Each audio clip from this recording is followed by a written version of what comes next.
podcast. Here so soon. It's awesome. Let's go. Ende, where you at?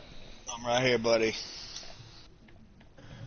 You ready to dive deep into these Naughty Dog employees blast customers over not buying a game? You ready to talk about that? You ready to talk about all this criticism? Talk about these dogs. What's the problem with the dogs, man? I'm scared to kill. Everybody worried about killing a few dogs. What's up with that? Where are you seeing those comments? I've seen it on YouTube, man.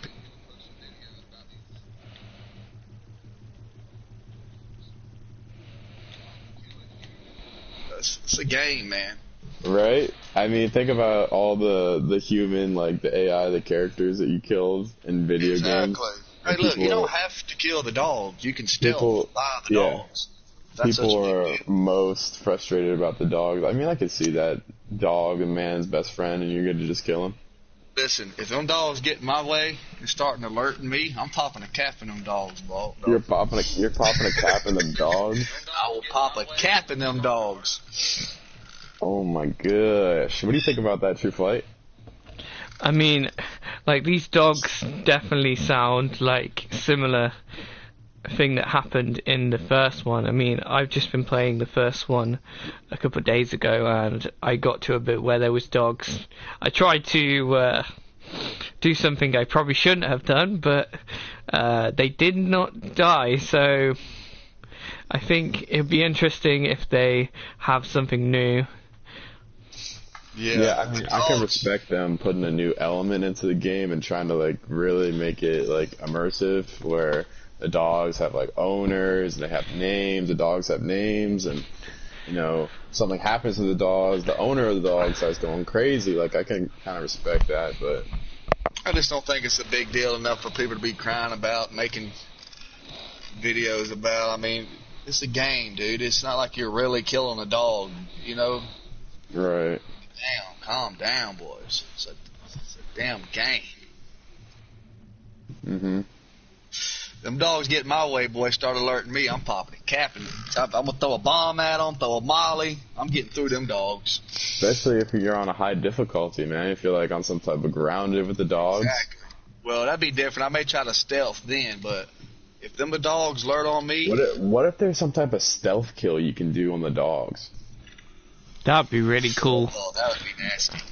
Yeah. Wouldn't that be brutal? I definitely want to see some more, like you said, stealth. I'm hoping, like, some new skills. Maybe a new... Well, yeah. Well, I understand you can modify your Ellie at the workbench to play to your particular play style. So if you play aggressive, you could probably modify her to be more aggressive, or you can modify her playing style to be... That don't make no sense. Modify her personality. Well, modify your crafting ways to be more stealthy or more aggressive. The way I took it. They said that? They said you could do that? Yeah. So just, like, enhance your abilities, not, like, they said you could modify her to play to your play style.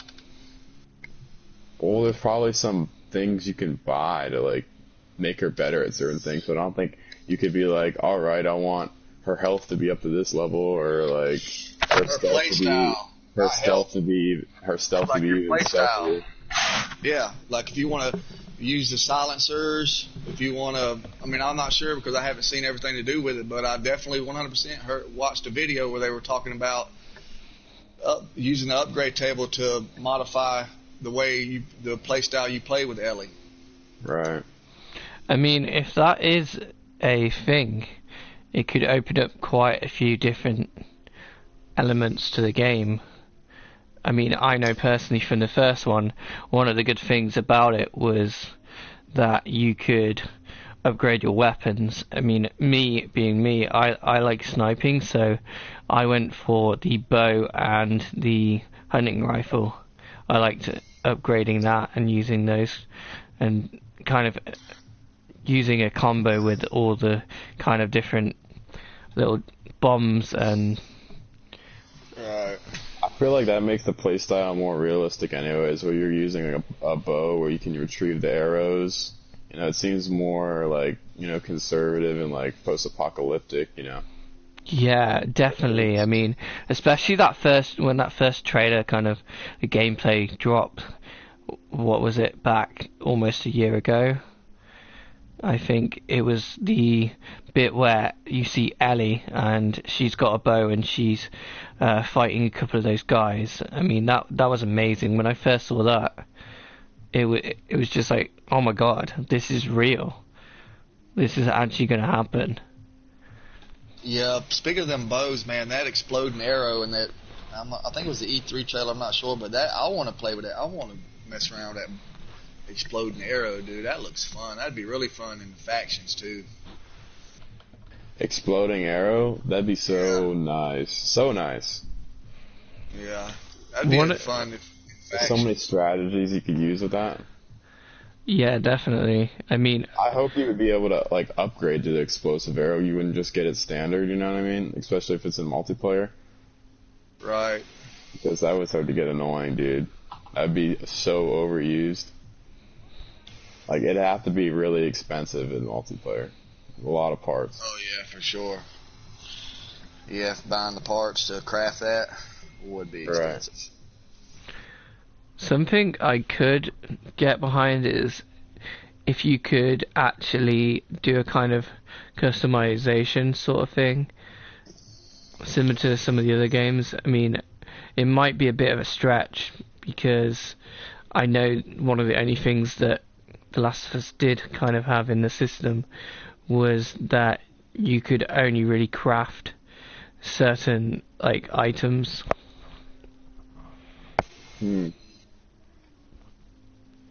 Wait, say that again? I was going on the lines of like making like certain adjustments to your weapons, because there's a lot of other games that you can do that, and I know that later versions of the franchises you could actually go into like the weapons and customize them. Like that would be something cool, but I don't think that's something they would do.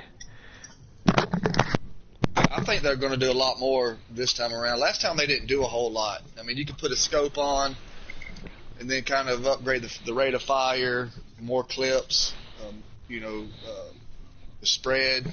But this time around, I think we're going to be able to do a lot more, man. There's no way they're just going to leave that crafting table that bland. You can already see it already. There's like so many detail, and like you can see that like Ellie's tattoos while you're doing all the work on the weapons and stuff. Like her tattoos are dope, dude. They put a lot of detail work in that crafting table. That is sweet. I know. I hope there's some backstory on some of the stuff like we're just missing out. Like we didn't something else it all. I wanted to notice too. Did you notice in that last trailer that when Ellie, it was her crafting table and she was leaned against her crafting table, like maybe she was while crafting she got attacked by this enemy faction. Did you notice that? Yeah, I mean, like that did look pretty good. Like there's several bits. Right, would that be if you're sitting there crafting and then boom, next thing you know, you're not safe anywhere in this game? Because that was definitely her crafting table. It had all her tools on it. That was her table. And then all of a sudden there's an enemy that's got her leaned up, pinned down against the table, and then it looks like she grabs something off the table and like smashes him in the head with it. Yeah, it's definitely more realistic, to make you feel like you're not just reaching like a checkpoint and you're safe, you know what I mean? Right. Like in most games they have these areas where it's kind of like this, like a safe zone. But like, yeah, there's a lot that I've noticed in those in that new trailer they done. Like when the first shot, it was Ellie and Joel. Looks like they're coming out of Pittsburgh, and then the next shot, when it's up closer, you can see that he's got the shotgun that he had from Billstown. So that kind of lets you know that may take place like right inside of Pittsburgh, maybe right after. I don't know if it'd be right after Billstown because they had the truck then. So I'm thinking this is sometime after Pittsburgh. So I'd like to see what that little flashback's about. That looked real interesting. It looked like there was quite a few different flashbacks, because I went over the trailer quite a few times, and like we were saying in the last time we were speaking about Joel being older. Right. Yeah, he looked.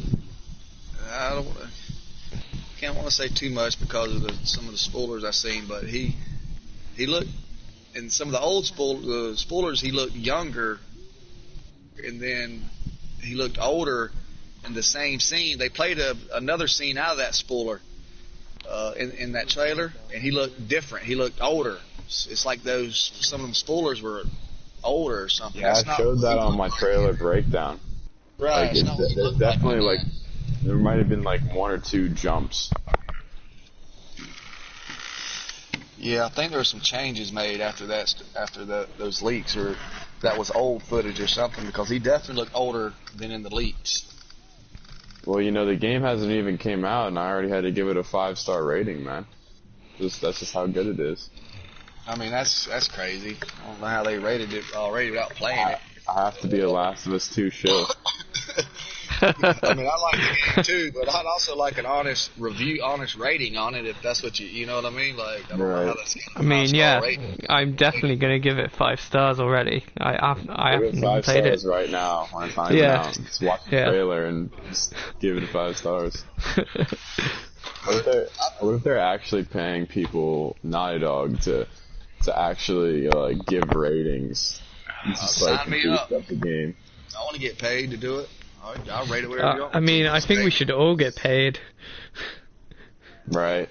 That's what they're saying. It's like, with all these like Last of Us YouTubers, like, you know, they need the game to do good, so they're gonna give it that 5-star rating regardless of what happens. Yeah. So like build hype for the game. It'd be funny to see their actual reaction to this, like their real reaction, like.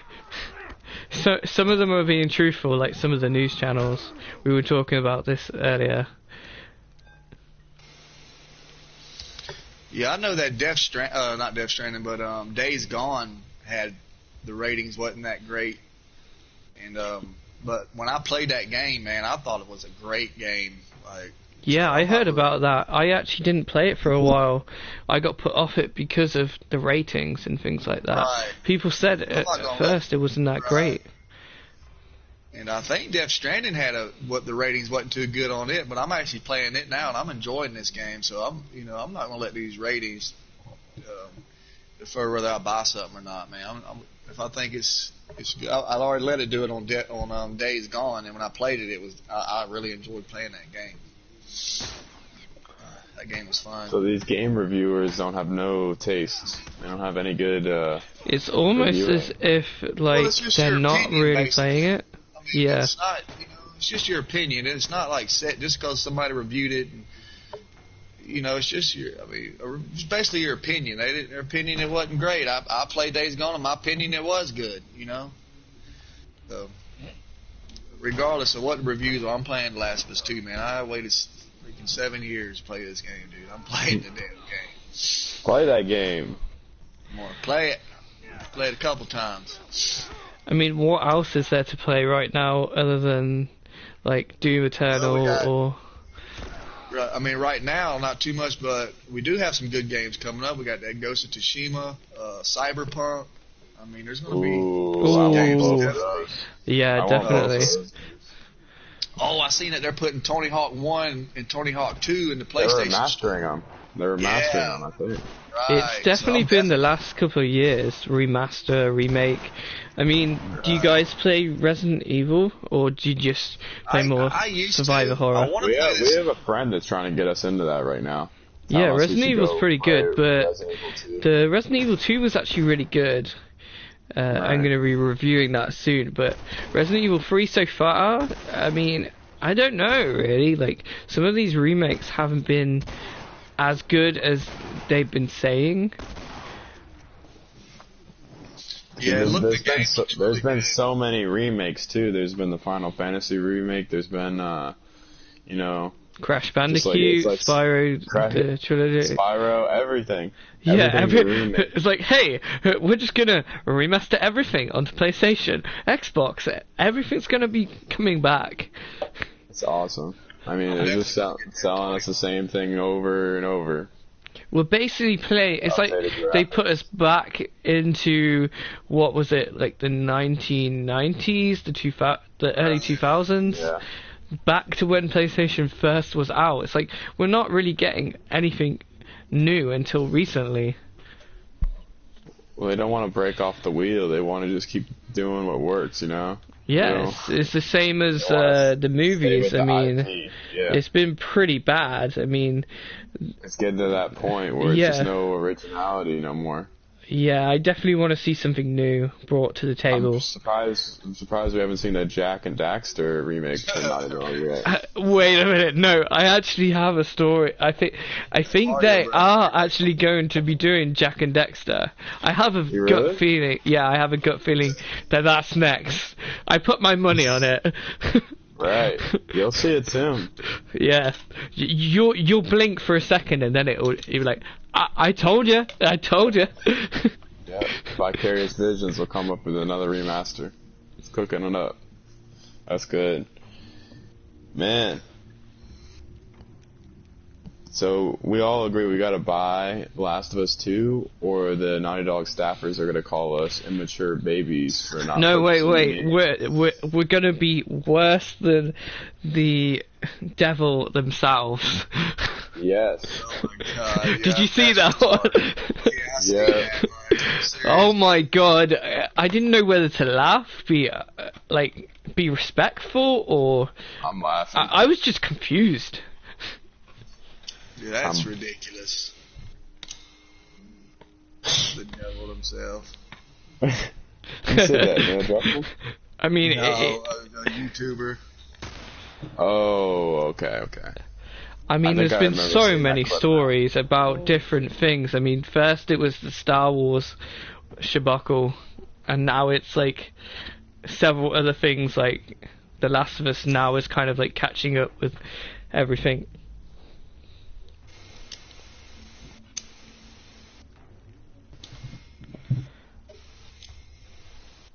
I mean, you just got to make a decision if you want to play the game or not, man. Don't let nobody else make the decision for you. Yeah, it's definitely. Yeah, it's down to what you believe, your opinion, and you shouldn't let any of these ratings get in the way. I don't think. Like, if you want to play it, go and buy it. The only big deal to me is when they keep delaying it. Release the game. Yeah, they've been delaying. I mean, care about all the drama. Yeah. I wish we'd see it right now. I mean, think about it if it came out May 29th. Oh. Why couldn't it come out, man? There's no reason. I know, I agree with you on that. Like, what's a month later? Not even a whole month. I mean, it does seem like they had a few problems or issues. Maybe staff related? Who knows? Definitely staff related. They did say that it was kind of staff related.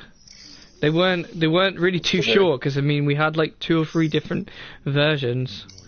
I just thought it wasn't done. Maybe they were using the whole COVID thing as an excuse to not be able to get it out digitally or the hard copy. I just figured it wasn't done. So they're like, "Oh, this is a perfect opportunity for us." And they weren't treating their staff good either, and how like 75% of them left after Uncharted 4. So they had that was staff. bad. I heard about that. I could really tell in Uncharted 4 that it was like, this doesn't live up to the old games. I wasn't it looked like was going on. Like the graphics and detail was good, but like I couldn't get into that, man. I played the game, I was like bored by it. Yeah, the story was boring to me. I mean, I was happy with the resolution, but like the whole story I could have skipped over, you know what I mean? Like, you could have just showed me the ending title screen, and I would have been fine with that, man. Like, I'll chalk it up. I'll be honest, man. I know, dude. Another thing, like, every single player is a martial arts expert. The with amazing parkour. I mean, come on, just give me a regular dude that can fight, bro. Like, seemed like filler episode, man. Like the whole game's like a filler. She just gave me the ending, like Uncharted 3 or something. But visuals and all that was there. Like that, it looked amazing. Just I couldn't get into the story, dude. And that's a major thing for me is the story. At least you could play Uncharted 4 multiplayer, bro. That won't let you down. Yeah, I got a multiplayer. What's your multiplayer? You don't even play that much no more. You're crazy. I mean, I take a break from time to time, but that's it, bro. Like that's the only multiplayer game I play. True Flight, we got to get you on factions, man. Yeah, that was something I was thinking of suggesting, that we could actually play a few games.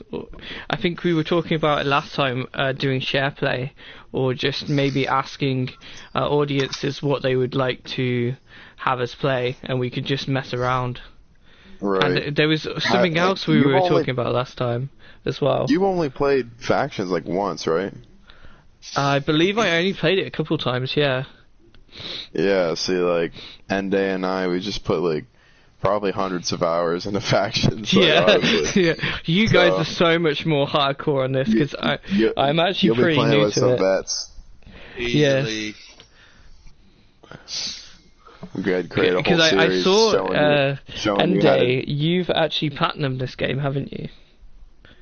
No, I have to do the Firefly challenge. Oh, right. One challenge off. Yeah, so you pretty much, you could say you put in quite a few hours in the game. Yeah, because the Firefly challenge, that's a multiplayer thing. Oh, So yeah, really, yeah. I did see that there's quite a few multiplayer. Yeah, he completed the whole story, like platinum, the road to success on the platinum. So, like, because as games age, they get harder to get platinum if they have multiplayer elements to them. Because sometimes the game modes or the lobbies or things like they don't exist anymore.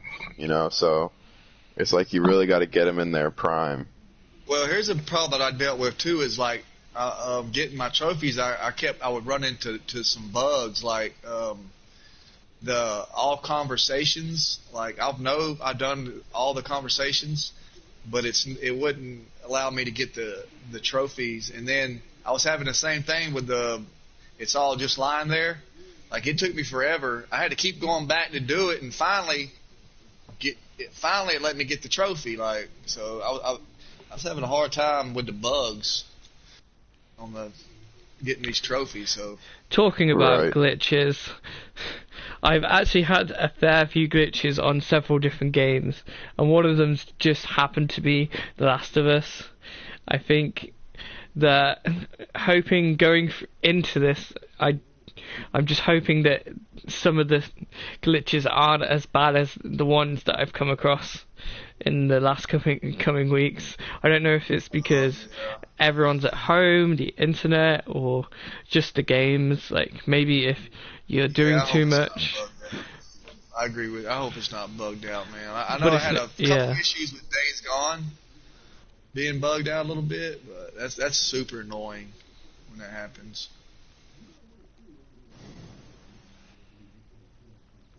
So yeah, I hope we don't have no issues with that. I can't wait to see what it looks like on the PS Pro, man.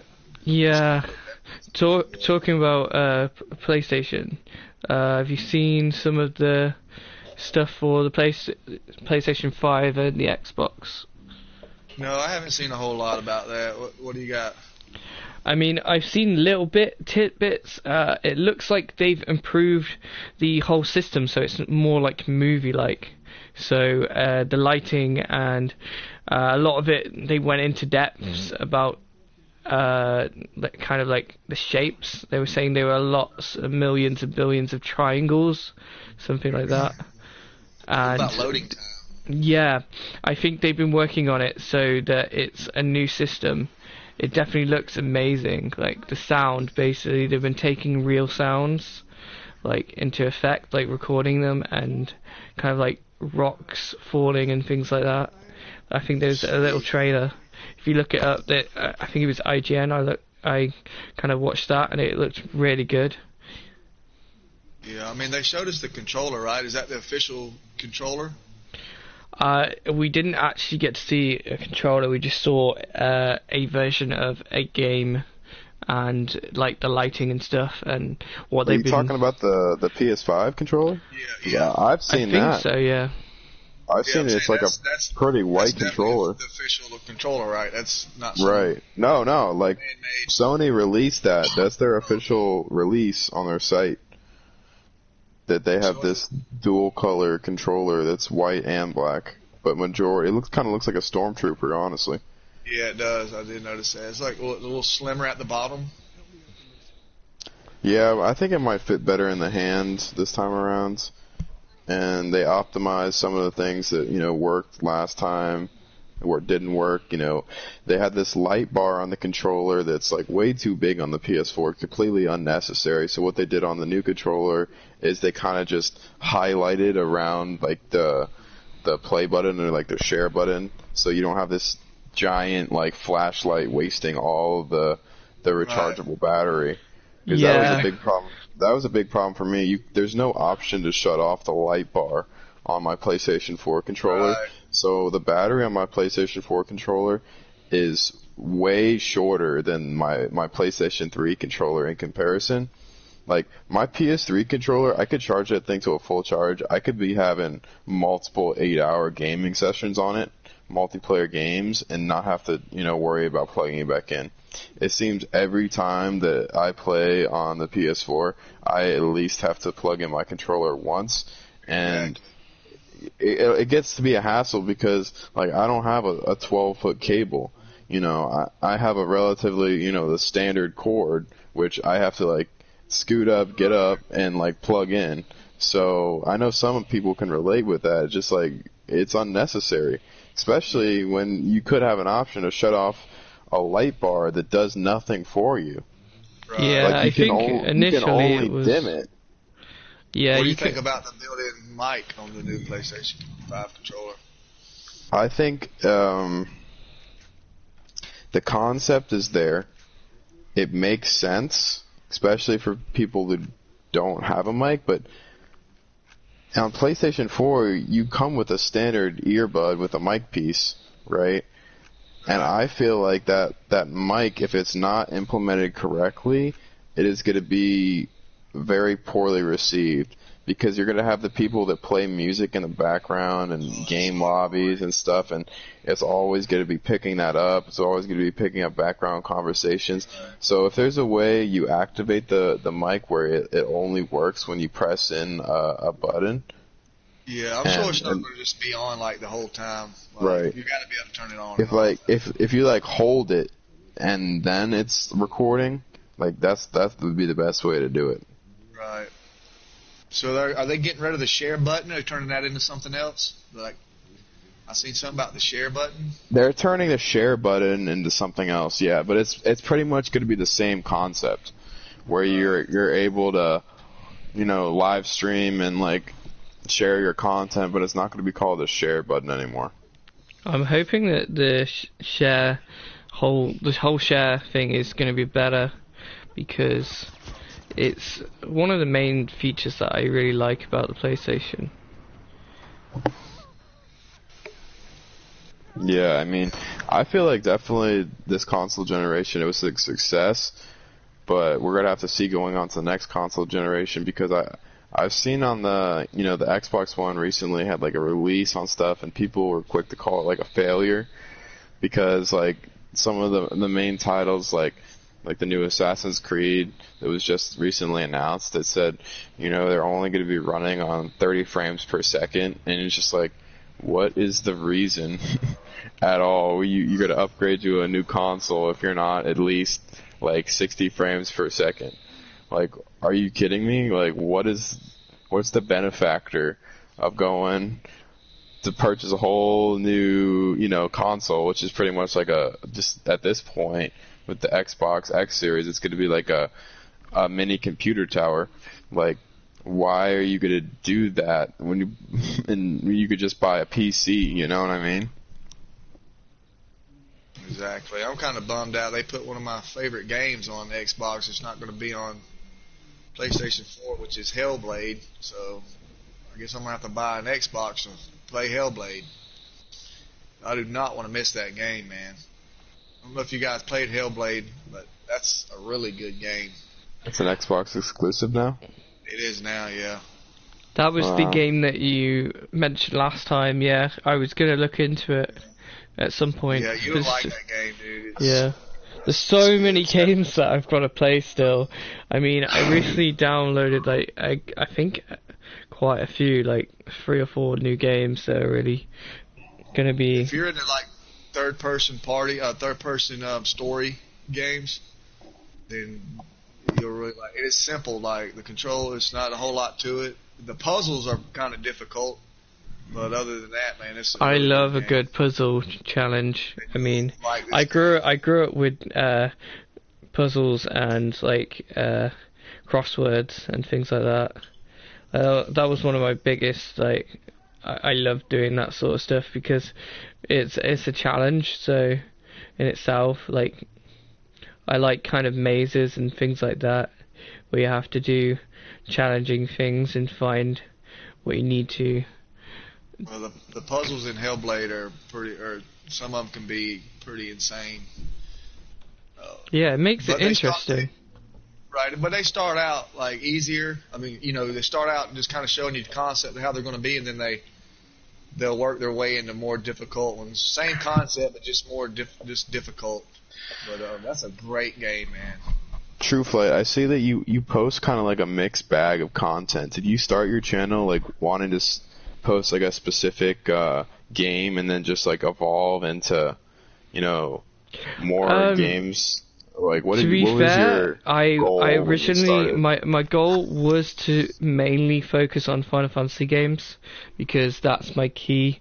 I know the most about Final Fantasy games. Like, I was brought up like those sorts of games, Kingdom Hearts, like Final Fantasy, Disney kind of things. That's the kind of games I played as a kid.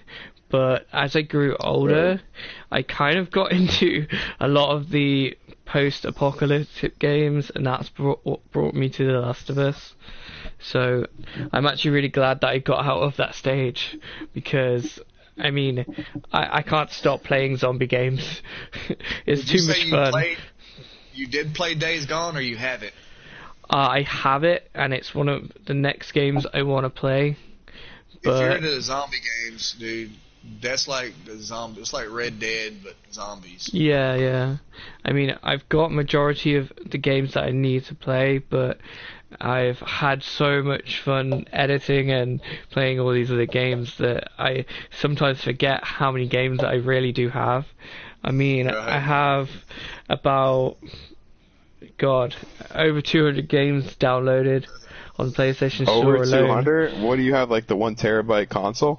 I have a 2 terabyte. What is it? A 2 terabyte? No, what? I think it's a 1 terabyte console, and I have a 2 terabyte card.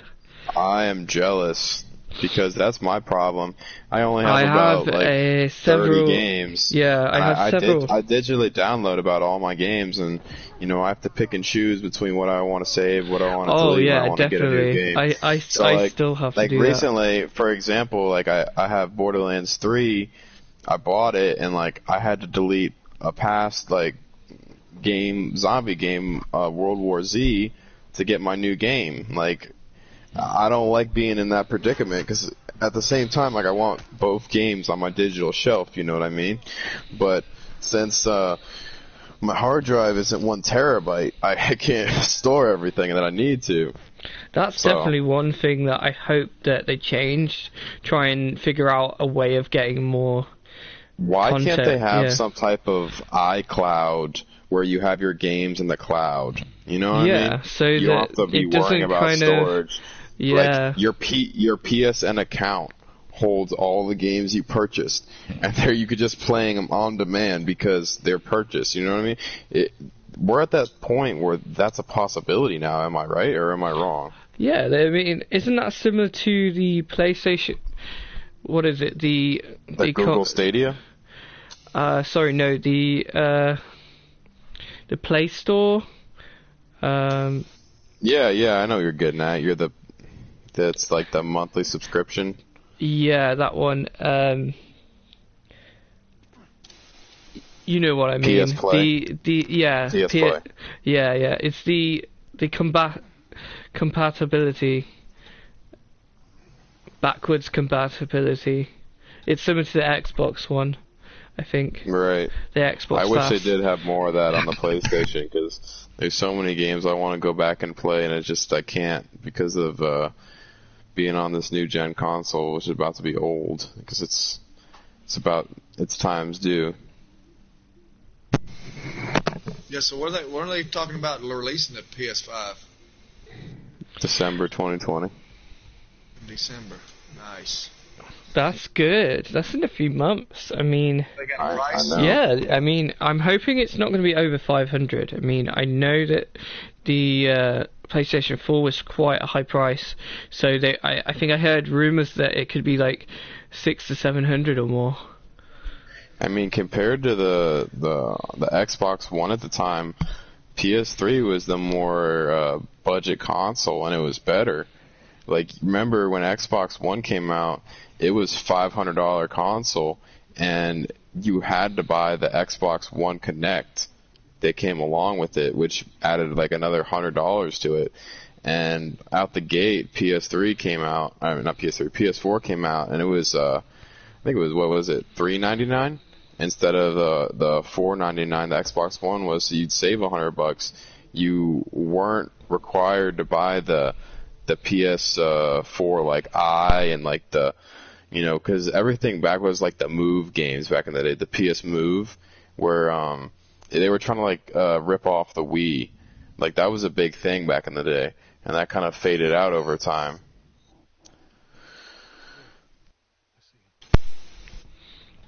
Yeah, I mean, like, I know that the Wii didn't do as good as it was hoping to do, because it didn't have that many things, because, to be fair, it was fighting against quite a lot of different consoles at the time. Children, man. The Wii just I didn't see one game on there that interests me. Really? If I had to choose, maybe like Mario Kart or something, but I don't know, I just didn't see anything. No, more like the Wii U was the flop. Like, the Wii did decent, but... Yeah, it was the Wii U. I didn't even buy that. Like, and I have nearly every single console. It's totally forgettable. That's what it just really is. I mean, Right. I definitely think they took a step in the right direction when they made the Switch. Yeah. Yeah, Well, actually, I haven't they've Nintendo been known for Switch. so long for like handhold consoles, and then they try to make a handhold into like also TV, and it's just too many things going on at the same time. You got to be looking at two different screens, and it's just, I feel like it was too much clutter. Right. But yeah, I mean, I'm gonna try to transition my channel more into, the way True Flight's gone, where he started with one game and kind of branched off like a tree. Like, that's definitely the goal. But right now, I just I've been preparing for this launch of this new title, and I know once the game comes out, I mean, there's just going to be so much opportunity and so much original content that's going to be able to be made off of that. Yeah, I'm really looking forward to it. That's really good to do. I mean, I have a lot of time because of the lockdown, but as soon as the lockdown kind of finishes, I'll be going back to my regular uploads that I did before, which is about, I say, roughly 5 uploads a week. That's a lot of work you're putting in. Not as much as some YouTubers, but I really want to kind of show what I can do and develop. Right. And the more effort I put into it, the more I will develop at a faster pace. I have seen that happen recently. Like, I've slowed down in the last coming weeks, but I was making about 4 or 5 videos a day. That's a lot, man. Like, how long were the videos? Every time I see you, you're on Share Factory when I see that you're online. Yeah, I'm usually really, really busy, but I cleared my whole day today so that we could do the podcast, because this is something I really enjoy. I like this being... is something we Yeah. definitely need to continue on with, because the consistency in uploads, this podcast medium where you're able to elaborate on thoughts that you can expand on and talk about and debate with multiple people, it gives people the, like the analysis that they're really looking for, where it's not cut down to like a 10-minute video where people are just trying to get the ad revenue off the 10 minutes. Like, it gives people the time to explain, talk over things. People can get new ideas, hear about new games that they're not hearing from the mainstream. So that was always really the goal of this. It's something where once you get the ball rolling, the snowball, it starts rolling down the mountain and becomes an avalanche. And that was really always the goal and the tunnel vision of starting the podcast, because once you start out, the first episode in, you're not going to have a tremendous following, but by the end, hopefully when you're 200 in, you have backers and supporters, moderators in the chat. That's where I know Ende and I were always looking forward to. I don't know about you, Truthfully, but Yeah, I mean, I've definitely found a lot of people over the last couple of weeks. That was my kind of main thing. I was trying to look for... I've seen you had some great expansion in your channel. I mean, I was watching your 300 subscriber your video, and congrats on that, man. Yeah, that was a big achievement for me, because I actually had a rough patch the last 2 weeks, being injured and everything, and kind of being a little bit ill at the same time. Right. I didn't stop though. I did not stop uploading. I actually increased the amount of videos I was making, because You've been grinding. Yeah, you went from about 270 to 325. Yeah, I believe I'm on 330 now. Yeah, that's a big pop right 331. There you go. Yeah, I think when we first met, you had 250, 260 or something. Yeah. So that's a pretty incredible funny growth. Story. Until the lockdown, I had only 35 subscribers. Really? And I had that, and that 35 was all my closest friends. Right. Yeah, from my work, my friends, my close friends, and I had that for almost 5 months, and I ended up stopping because of work being really, really busy, so I didn't have time to upload, and I was kind of in a bad spot at work and on YouTube related, because I had started several channels, and one of them did well, but it wasn't really where I wanted it to go, so I ended up stopping before I got to the stage that I wanted to be, I am now. So I guess that's why I can really talk live and kind of commentary, and I really got a good thing going at the moment with my channel, because I've had time to develop as a YouTuber and as a person in general, and I'm kind of concentrating more on the subscribers and people that I can interact with, because I really do love the comment section. It's really interesting, and it's something that I didn't understand. Underrated. Yeah, it's brilliant. You hear YouTubers talking a lot about, I love going through the comments and reading them and responding to them, liking, subscribing, and I really never understood that until I started my own channel, and I was like, wow, yeah, me making this original content and putting my take on it, and then someone putting their spin on it, and going to the comments and actually leaving something, I was just like, wow, someone cared enough to put something, whether it's mean-spirited or whether it's encouraging. It was just like, wow. It kind of cool whenever you put your video. It kind of seemed like my work was almost paying off at first. You know what I mean? Right. That's definitely cool whenever you have these little ideas, you put them together, whatever it is, and somebody comes and says they enjoyed it, man. That's why I like doing it. I like creating the videos, just uploading and get Yeah. something to do, man. It's definitely something that I like a lot. One of the main things is the interaction, and also like the idea is like you can build on things that you've done, and you actually notice things in games, and you build on things that you used to know, and the interaction between it makes it a lot more fun than it originally would be just you sitting on your console and playing by yourself. Right. Yeah. I totally agree with you, man. I think you have some great points, and definitely keep up the steam. Like, I wish I had the way to post like 5 times a week like you, because think about the YouTuber that only posts like once a week. You only have 52 videos a year that you can make where you can possibly have your big break, but if you're doing 5 a week, you definitely increase the odds of, reaching a higher audience and more subscribers. And, I could see that, as far as you, and I've seen that in Ende, where he started at least 6 months earlier than me, and, he's almost to his 1,000 subscriber mark, and he's getting close to the 4,000 watch hours that he needs to get monetized, and that's just, like, really big encouraging to me, you know what I mean? Like, it's possible as long as you put the work in.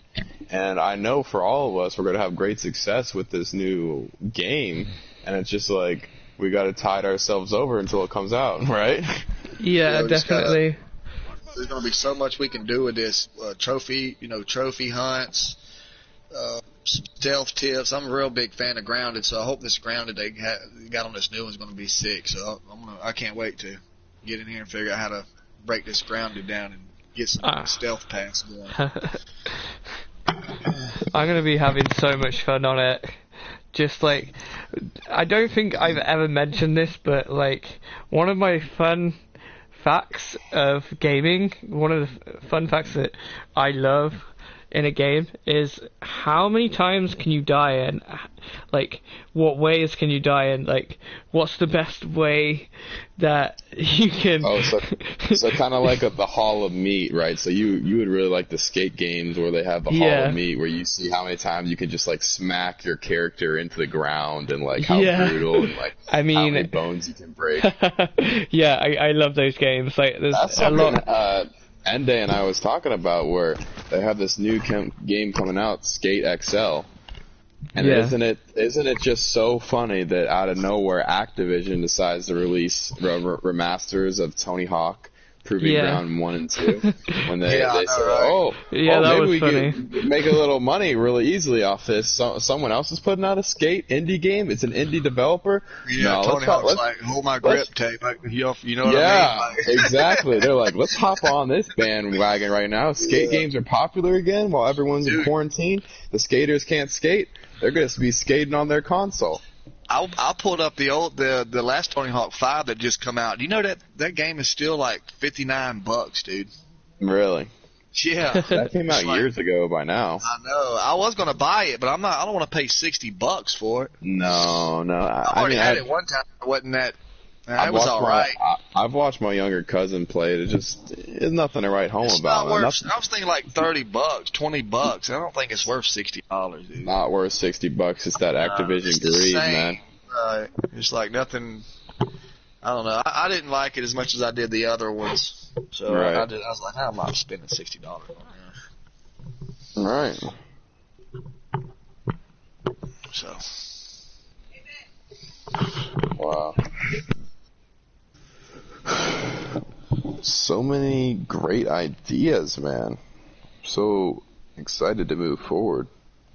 Yeah, it's been a real blast with some of the games that we've had to look at or play along the last kind of year. It's been a real fun year. I mean, we've had all the remakes, and now we've got all the new technology. It's going to be a fun new year to go into. Us starting at this time could be like our break, especially with this new console generation right around the corner. We have some great new releases that could tide us over till that new console generation. It's just like, we could be loading up on the rocket ship going out to outer space right here. That's my honest opinion on it. Like, we got Last of Us. I know for me, speaking for myself, that's going to tide me over to the PS5, and whatever the launch titles come with the PS5, they're going to have to be strong. So, I'm really excited, man.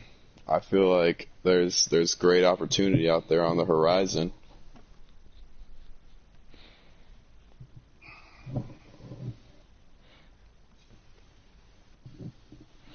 There's been a lot of games recently that I've been playing. I mean, I've definitely been going back into the classics. I really do love the original kind of where you would have just picked up just one game. Like, say if you weren't even big on gaming to begin with, you can definitely now come into it and just pick up anything and just play it. Right. It's funny that you said just one game, right? Because we were talking about, like, what if we had this, like, series where it could either be on the podcast or it could be separate, where, like, once a month we have, like, a game of the month. It's like a sponsored game that we got to do a deep dive, like an analysis on, where we go, all right, we're going to choose this game, we're going to play through this game, we're going to beat this game, we're going to review it, we're going to give our take on it, we're going to see if there's multiplayer, we're going to play through that and just have a bunch of fun on it.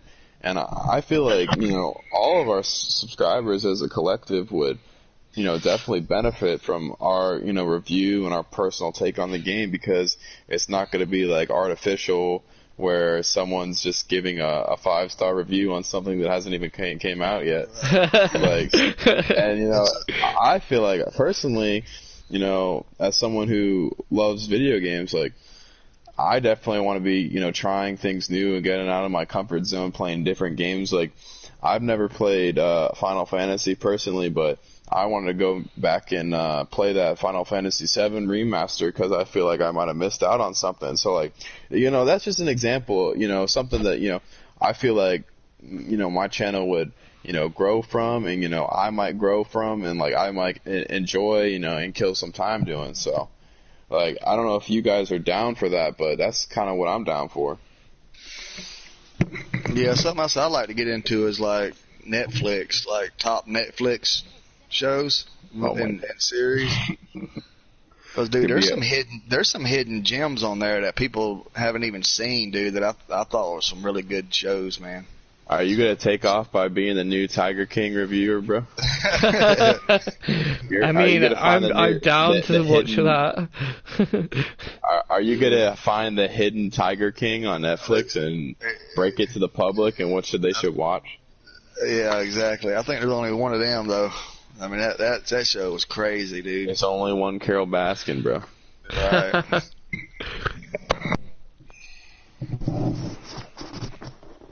That is insane, man. It really is. Well, I don't know about you boys, but I think we've had a successful podcast so far. I appreciate everyone for stopping by. True Flight, if you want to say anything, Ende, if you want to say anything, go right for it, man. But pretty much out. Peace. Thanks everyone for watching, guys. Channel? It's been really good, and we will catch you all in the next one. That is correct. Peace. Peace. Sweet. That was fun.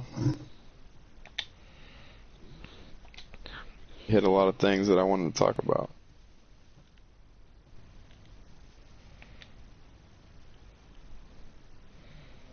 Yeah, definitely.